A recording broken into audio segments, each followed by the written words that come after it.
natin na ang income potential is there, but you work for it.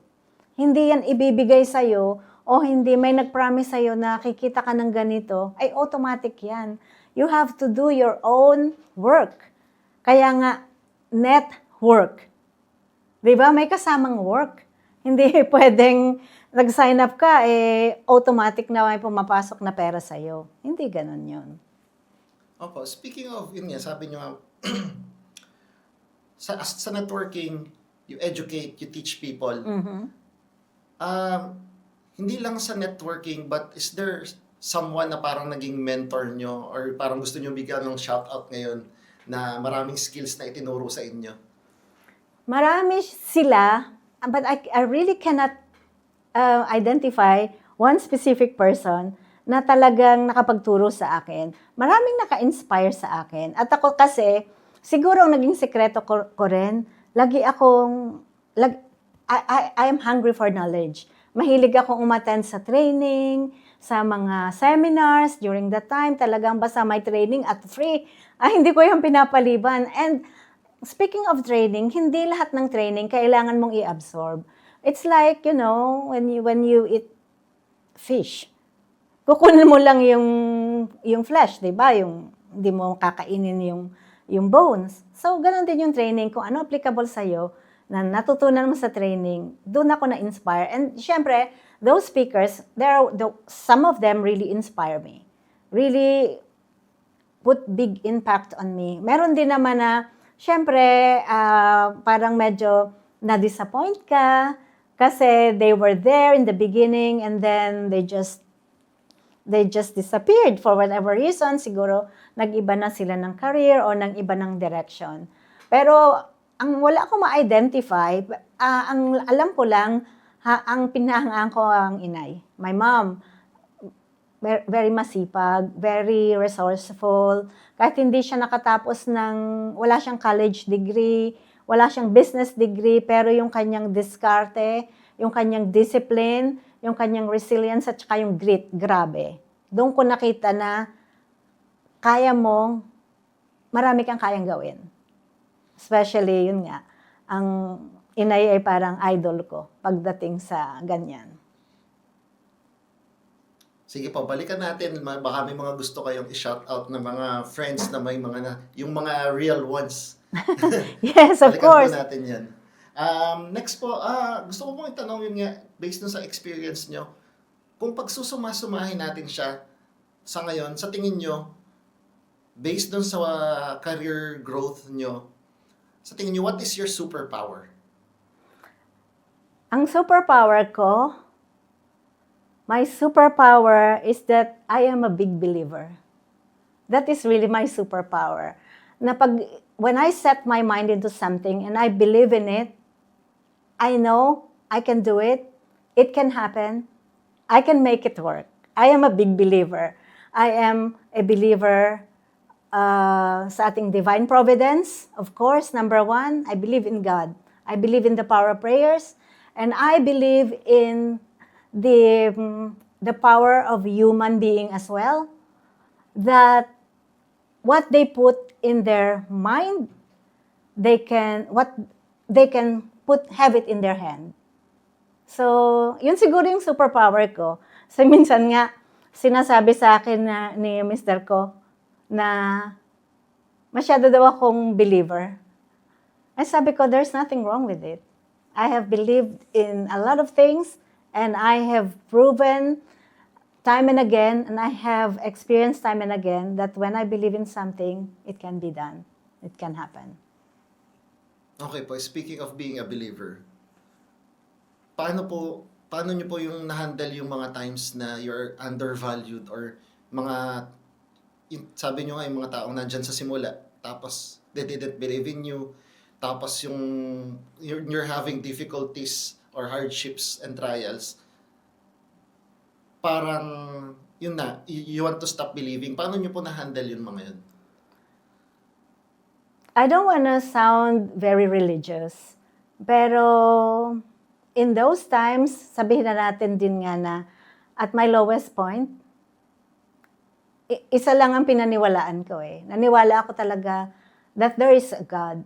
There is God that listens to me. There is God that will rescue me.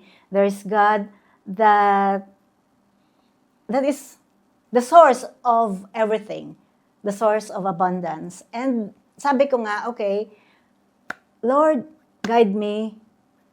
Sabi nila, okay, believe in God, do your best, and God will do the rest. Pero syempre, hard work. Kasi kailangan pinapatunayan ko, we cannot just pray eh. Kasi wala mangyayari eh. There's no such a thing na dasal, tas miracle. No, may kakambal na hard work yan. And look what hard work made you. Yes, anak. Yes, super.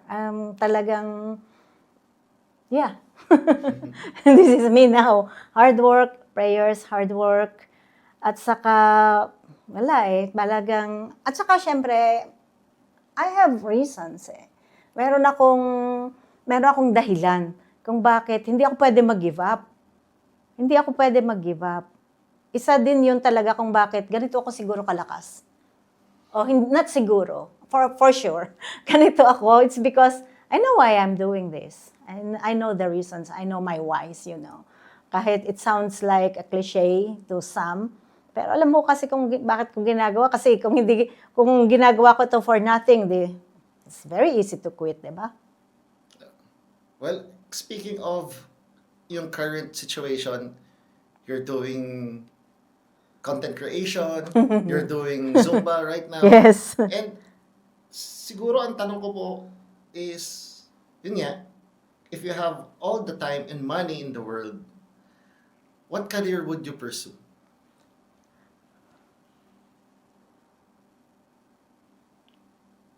Career? If, my career, I want to teach. I really want to teach. I want to teach not the mathematics or English, not those subjects, but I really want to teach. I want to mentor people. I want to be siguro, yun nga, mentor. I want to teach about life. Yun ang gusto ko. Alam mo, ang aking noon, sabi ko, isa sa mga pangarap ko, gusto ko makapag-establish ako ng isang foundation. Foundation para kanino? Foundation para sa mga single mother. Eto, natutulo na yung luha ko. Kasi, being a single mother, mahirap. Mahirap talaga dahil, yun nga, gusto mo maging nanay, pero ikaw din yung provider. Nasabi ko during that time, you know, after all this is said and done, at nakakross ako dun sa bridge na gusto kong marating, dun sa destination na gusto ko, talagang gusto kong magkapag-establish ng isang foundation na tutulong sa mga single mom na para magkaroon sila ng decenteng hanap buhay, decente in a way na hindi nila nga kakailanganin na iwanan yung mga bata. And I'm so grateful na itong panahon na to, alam mo, hindi ko to anak na-expect. Darating yung time na everything can be done online. Yung hindi, pwede kang nasa bahay, pwede kang mom, pwedeng pag nahanda mo yung mga gamit ng mga anak mo and they're in school, you can do online business, you can make money from home, basically. Hindi mo kailangang mag-travel from here to Manila para mag-attend ka ng kung ano-ano o magpunta ka at mag-deliver ng mga products na hindi. And I'm really, really grateful na dumating itong time na ganito na never in my imagination na mayroon palang ganito, may future pala na ganito, ano. Tapos, yun nga, we just keep on believing kasi we don't know what the future brings. And, yeah, let's just be present now, but let's also be open to the future. And, yun nga, yung mga unseen future for now, kailangan maging adaptable din tayo. Open to learnings, kumbaga. Huwag tayong, like me, 60 na. 60 na, anong alam ko sa computer? Ay, wag na. I'm too old na to learn new things. No!